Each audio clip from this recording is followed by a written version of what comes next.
Leopards, it's time once again to get acquainted with or renew our acquaintance with Felix the Traveling Bunny. Now, my older leopards remember that we travel in the art room the only way we can with a friend named Felix, and the way we travel with him is he sends letters to his owner that we get to read too. And when we get a letter from Felix, we study art or artists or both from wherever it is Felix has traveled. And when he travels on, we change our project to wherever he's traveled next. This year's Felix book is Felix and the Flying Suitcase Adventure. All of the Felix books that I read to you over the years are by Annette Langen and Costanza Droop. When we get to a letter, I will read it and then I will show it on the screen for a few seconds so that you can get a good look at Felix's artwork, because he loves to include that too. And I do ask for your patience. This will be a longer read because the first two locations will be combined for our first art project study. No matter what grade you're in, we all hear Felix, and we all use those first two locations in combination for our first project from this Felix book. Something very strange happened when Sophie visited her Aunt Etta in Germany. Her favorite stuffed bunny Felix disappeared in the middle of the night. Aunt Etta had taken Sophie and Felix to an outdoor market. There were lots of merchants there selling all sorts of interesting things. Sophie used her allowance money to buy an old book of fairy tales. Aunt Etta spotted a brightly colored hand-woven rug. "Ooh, just what I've been looking for," she said excitedly, and Sophie helped her carry the rug back home. So if you're new to the Felix books, Felix is the brown or tannish gold bunny at the top, and his owner is Sophie. Sophie's Aunt Etta is the taller woman with the green jacket, and Sophie is visiting her Aunt Etta, who lives in Germany. After dinner, Sophie read some of the fairy tales to Felix, then they cuddled on the couch, and everything seemed perfectly normal. But in the middle of the night, Sophie was awakened by a loud bang, and the balcony door was open. The curtains were blowing in the wind. Where was Felix? Why was the fairy tale book open on the floor? Sophie bent down to shut the book, then saw a picture of a man in a flying suitcase. Suddenly, her heart started beating a little faster. There was no sign of Felix or of his red plaid suitcase. You older leopards are probably thinking, "Here we go again."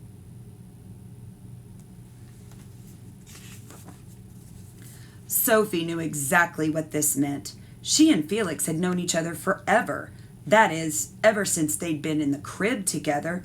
They were inseparable, except that Felix had a terrible travel bug. You never knew where he'd end up next. Felix had already sent Sophie letters from around the world. Once, he even landed on the moon. And he traveled with the circus for a while. "Oh, Felix," murmured Sophie, softly gazing into the night sky. "Why don't you ever take me with you?" She knew that her little bunny was off on a new adventure. Here's some of his past travels. And there's Sophie receiving many letters at once, it would seem. The next morning, Aunt Etta was shocked to hear what had happened in the middle of the night.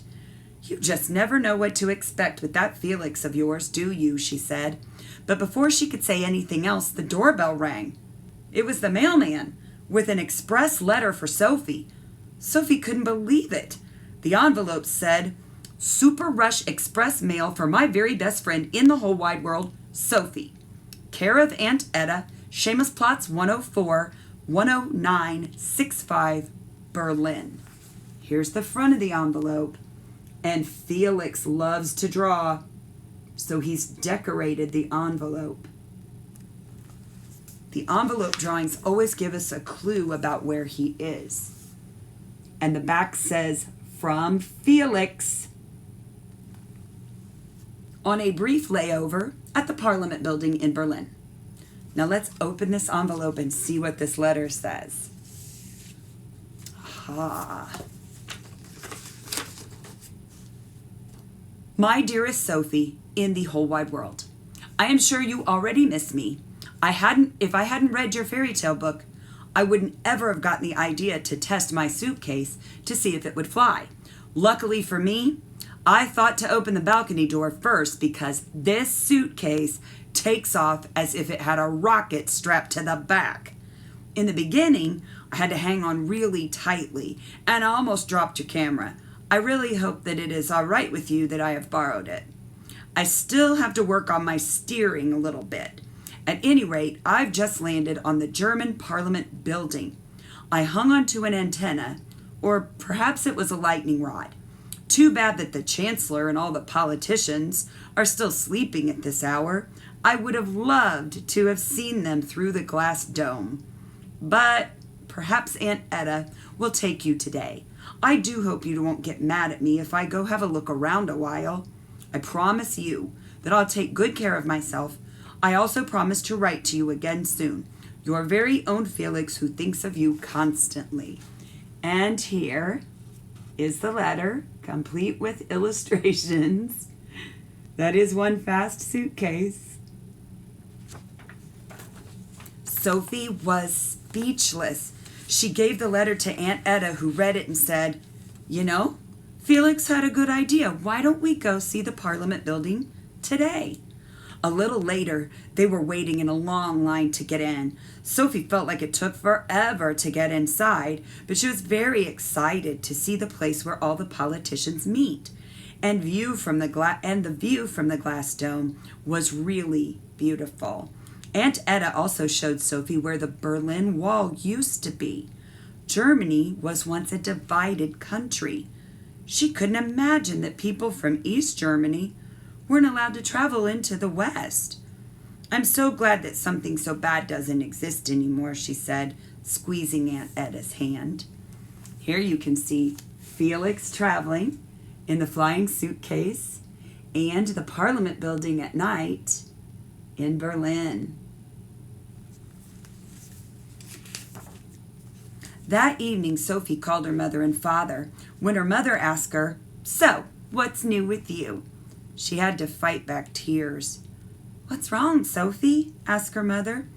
Sophie took a deep breath and said, "Felix has..." But she couldn't even continue. Aunt Etta gently took the phone and told Sophie's mother all about the old fairy tale book, Felix's flying suitcase, and his letter. "Listen, Sophie, don't you worry," said her father from the other end of the phone. "Your Felix will be back again before you know it, just like he always is." Sophie nodded and wiped the tears away, but she really, really missed her bunny. The days with Aunt Etta flew by. Soon it was time to take the plane back home. The whole family came to meet Sophie at the airport. But what was that in her mother's hand? So here is the phone conversation picture. And here is what was in her mother's hand. Another letter. It says, "Creepy mail for Sophie, 33 Elm Road, Mansfield, Ohio, USA." Sophie actually lives with her family in Ohio, which is Indiana's neighbor. From Felix, currently in Transylvania, the creepiest place of all. Here's the back of the envelope. He drew some rain clouds. And let's see what this letter says. Oh, there's two things in here. Okay. Looks like we have a map and a letter. Dearest Sophie, you won't believe it, but I've landed in Romania.